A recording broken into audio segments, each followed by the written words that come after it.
Hello, guys, and welcome to episode 2 of the currency calculator thingamabob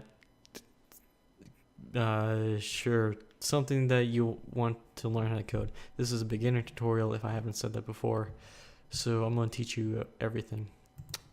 So we have this. Now let's think about how we want this program to run.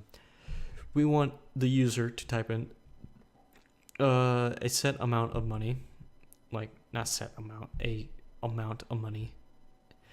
Press this button, it's going to show the money down here, right? Well, in order to make that happen, the thing that basically if you press this button, it'll run the calculations. So in order to do a calculation on a button, so if you click this button and then double click it, it brings up this function. Now this looks really complicated. All you have to worry about is what's inside this little thingy. Now, whenever you click that button, it runs everything in these curly brackets. So we're going to go up here right above the public form main. We are going to initialize a double variable. Now there's multiple variable types. There's doubles, which is numbers with decimals. There's ints, which is just numbers, no decimals. There is strings, which is characters, numbers, all like basically everything combined. There's booleans, which is true, false, and chair, which is a character. And there's a lot more. But we are going to make a double because it's a numbers that can have periods. That makes sense with currency for some reason, but we are going to make actually two double variables. One is called money, and the other one is going to be called input. So if you want to declare more than one, which I just learned out a few weeks ago, you can put commas in between your two variable names, which is amazing because that saves you on lines of code. Okay, that's the only thing we're going to do outside this function. Functions are just like basically you can call this stuff, it'll run, but ignore that for now. So we have let's go back to our form. So every time we click this button, it's going to run in here. Okay, so first thing we want the user to do is enter the money and click the button and put it in here. So what we want to do is me explain to you how that happens. So the text property of text labels the text boxes.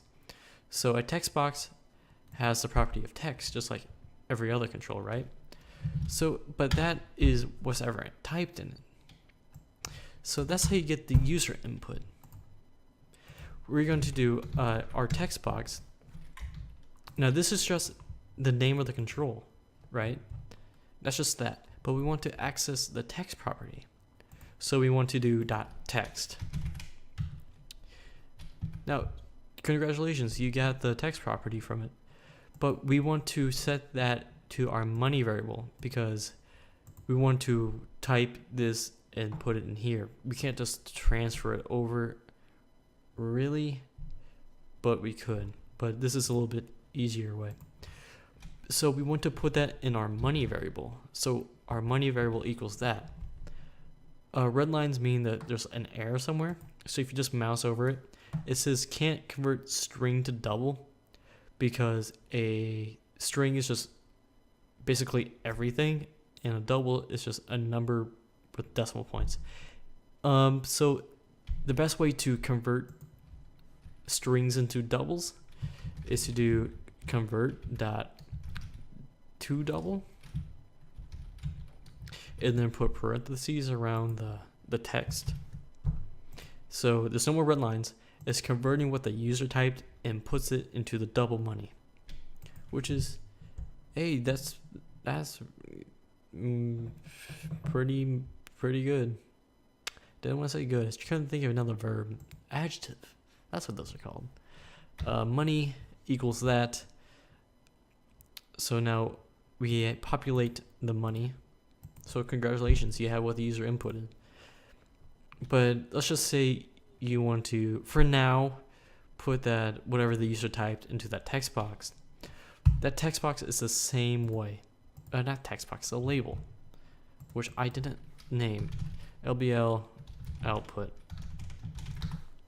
So that's our output.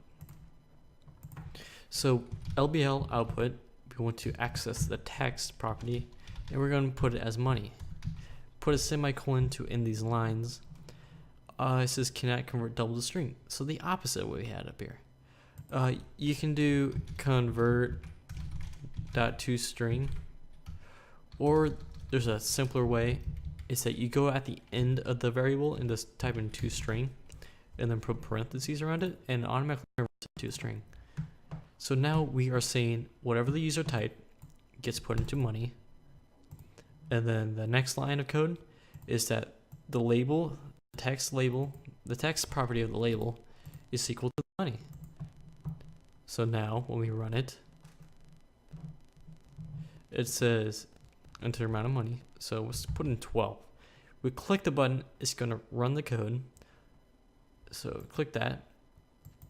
It puts into the money, and then the text property gets set equal to the money.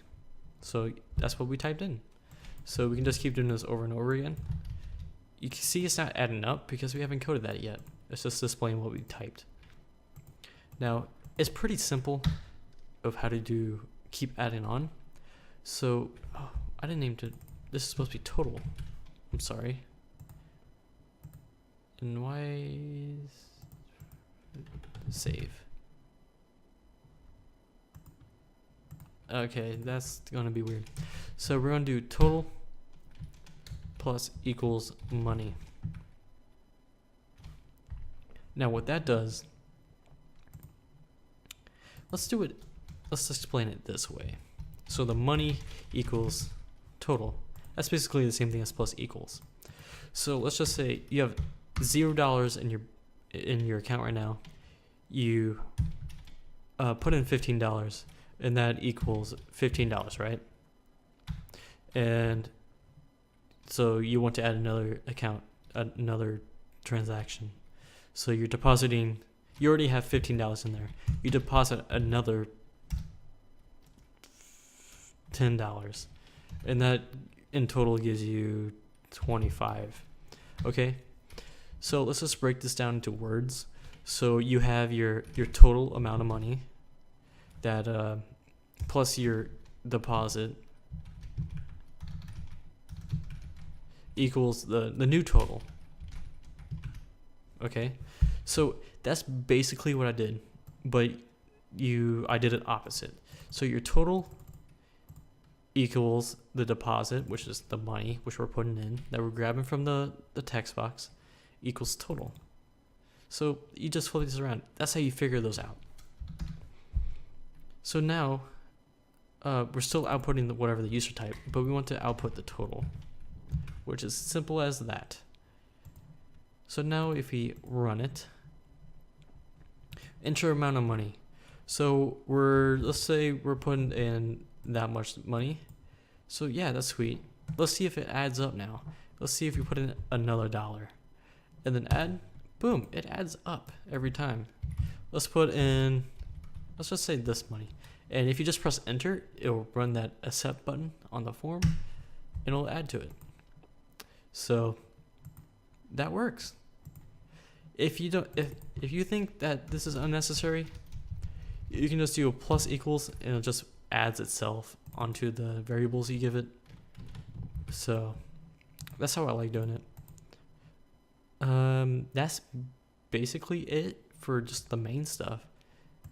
If we want to do a little cleanup, like if you add 156 and you want to clear what's ever in this box after you hit enter, you just go back to your text box, text property, and set it equal to empty quotes, just like nothing in here. There's no space, so that the text equals nothing. Oh, that's going to error me out. Yeah, you can only enter numbers. I guess I can show you guys try parse. So if you enter that, it clears it, which is cool. But it doesn't send focus back, which we are going to do right now. So when it clears it, it will give you, we are going to use the focus function. In every function, you need parentheses. You can tell if it's a function or not by, it has like the purple cube. So if it has that, you have to put these around it. So now, every time you click it, oh, you guys can't see the amount of money. Ah, crap. Just pretend that the amount of money is showing up for you. Crap. Yeah, just pretend. So if you type money in, hit add money, it sends it back, and you just keep adding money over and over again. So that's basically it. Thank you guys for watching my first tutorial of how to make, I don't know what I made. It'll be really useful if you guys can leave suggestions of what programs you want me to make, because I don't really have a creative mind, and this took me a while to come up with. This is a simple program, but this is used in a lot of banking programs, like put deposits in. So this has real world capabilities to it. So if you want more, then subscribe and like and all that fancy schmancy stuff. So I'm gonna end it here. Thank you guys for watching. This is Bite of Code. That's my name. Also Mark is my name. Thank you guys for watching. And then